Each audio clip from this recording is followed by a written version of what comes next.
जम्मू के रूपनगर में कुछ दिन पहले एक डिमोलिशन ड्राइव जो है वो जेडीए द्वारा चलाई जाती है और उसके बाद कुछ फैमिली जो है वो कहती है कि वो लैंड हमारी है। इसके बाद वो पूरा प्रोसेस जो है वो खत्म होता है और हमने दूसरा वर्जन जो है वो दिखाया था कि जो काफी देर से राइट ओनर्स थे वो मांग कर रहे हैं कि उनकी लैंड जो है उन्हें वापस मिले। बट कहीं ना कहीं सियासत जो है वो इस पूरे मसले पर हुई। पीडीपी, कांग्रेस और जम्मू कश्मीर अपनी पार्टी और विभिन्न पार्टियों ने इसे एक पॉलिटिकल मुद्दा बना दिया, जबकि 130 से ज्यादा परिवार जो है वो सन 2014 से मांग कर रहे हैं कि उनको जो लैंड है वो मिले। और आज वापस से ये कुछ लोग हैं जो जेडीए लैंड के जो रियल ओनर्स हैं रूपनगर के सेक्टर 6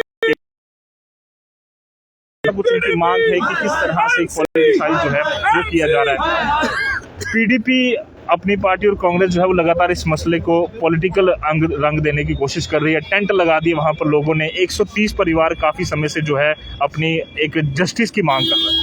देखिए, लगातार 100 मानने वाले लोग हैं, इसलिए वो सीधे कोर्ट में चले गए और लगातार वहां कोर्ट से जीतते हुए अब डबल बेंच का केस जो है वो जीत के आए हैं, जिसकी नोटिफिकेशन है सब कुछ। हाँ, उसके बावजूद भी वो लोग बोलते हैं कि कोर्ट का स्टे है, तो वो स्टे दिखाया क्यों नहीं अभी तक?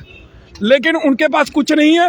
वो गैर कानूनी तरीके से उन जमीनों के ऊपर कब्जा करके बैठे हैं और उनको शटर करने का काम जो है ये कश्मीर बेस की पार्टियां कर रही हैं, क्योंकि कश्मीर बेस की जितनी पार्टियां वहां पर उनको शटर कर रही हैं उनमें से एक का भी जम्मू में कहीं जनाधार नहीं है। उनके नेता या तो यहाँ से भाग गए, दूसरी पार्टियों में चले गए।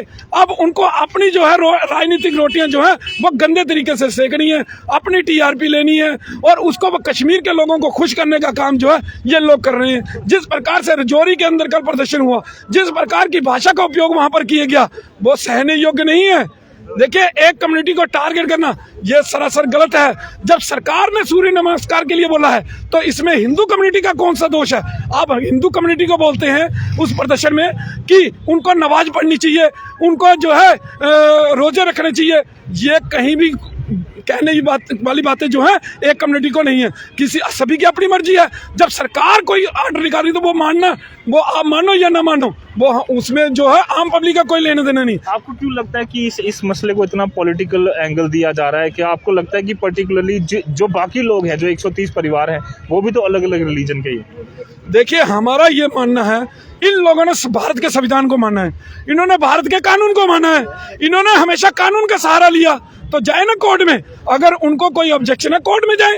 ये धरने प्रदर्शन करके, रोड बंद करके लोगों को क्यों दुखी कर रहे हैं और किस इस प्रकार की अभद्र भाषाओं का उपयोग करके क्यों इसको राजनीतिक रंग देकर इस प्रकार के दंगे फसाद कराने का काम जो है ये राजनीतिक पार्टियां कर रही हैं। हम इसलिए सरकार को ये चेतावनी दे रहे हैं कि सरकार जल्द से जल्द इनके ऊपर एक्शन ले और जेडीए को दोबारा से कहे कि वहां से पूर्ण रूप से जो है जो कब्जे हैं उनको हटाया जाए और इन 130 परिवारों को वहां पर कब्जे देने का काम जो है वो जेडीए करे, ताकि देखिए 8 साल का एक बड़ा अंतर होता है और इन 8 सालों में जितना सफर इन 130 परिवारों ने किया है तो वो यही जानते हैं।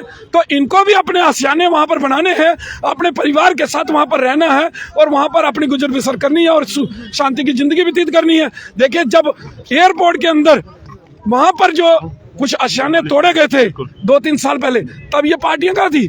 तब ये पार्टियां क्यों नहीं बोली? क्योंकि उनमें कोई भी विशेष समुदाय का नहीं था, उसमें या तो हिंदू या सिख कम्युनिटी के लोग थे। बड़ी जगह demolition drive, anti encroachment drive चल रही है, पर कोई नहीं बोला था। देखिए, हम लगातार जेडीए से ये मांग करते आए हैं। हमने पहले भी लैंड जिहाद के नाम पर कई प्रदर्शन किए हैं। हमने सरकार से हमेशा ये मांग की कि जहां जहां पर भी सरकारी जमीनों के अंदर ऊपर अवैध कब्जे हैं उनको जल्द से जल्द हटाया जाए। गोल गुजराल के अंदर भी हमने कहा सरकार से कि वहां पर भी जाकर देखो किस प्रकार से वहां पर इतनी बड़ी बड़ी मस्जिदें बन गई जेडी की जमीन में। अब वो स्टे लगा के बैठे हुए हैं, तो ये स्टे जो है सरकार के ऊपर बड़े आसानी से लगा लेते हैं और सरकार की जमीनों के ऊपर इन स्टे को तुड़वा कर जल्द से जल्द कार्रवाई क्यों नहीं करते? सरकार जो है वो सबसे पावरफुल होती है, वो कानून के दायरे में काम करती है। तो इसलिए सरकार को चाहिए कि जल्द से जल्द वहां पर जो 130 परिवारों को जो वहां पर आशियाने बनाने हैं उन्होंने उनको कब्जे देने, वो जल्द से जल्द उनको कब्जे देने का काम जो है ये सरकार करे। ये हमारी सरकार से मांग है। अगर सरकार ने इसमें जल्दबाजी नहीं की तो आने वाले दिनों में हम और जोरदार प्रदर्शन जो है वो जम्मू के अंदर करेंगे। जी, तो साफ तौर पर जिस तरह से जेडीए की लैंड पिछले काफ़ी समय 2014 में टेंडर निकाले गए, पूरी प्रक्रिया हमने पहले भी आपको बताई, 2014 में टेंडर निकाले गए, 130 परिवारों ने एक अलॉटमेंट ली 2016 में और उसके बाद ये केस जो है माननीय न्यायालय में चला और 16 दिसंबर 2021 को माननीय न्यायालय ने ये स्टे वेकेट करवाया और जेडीए को कहा कि आप लैंड खाली करवा कर जो है इन परिवारों को दे दीजिए। बट अब एक बार फिर से पॉलिटिकल पार्टी जो हैं वो इसे राजनीतिक मुद्दा बना रही हैं। कहीं ना कहीं जो सब्सटेंस है उनका वो इतना स्ट्रॉन्ग नज़र नहीं आ रहा, बट इन परिवारों की मांग है कि जल्द से जल्द वो लैंड वेकेट करवाएं और ये जो रियल राइट ओनर्स हैं उनको ये लैंड मिले। कैमरा पर्सन अर्जुन राम के साथ अजित फोरा, the news now express, Jammu.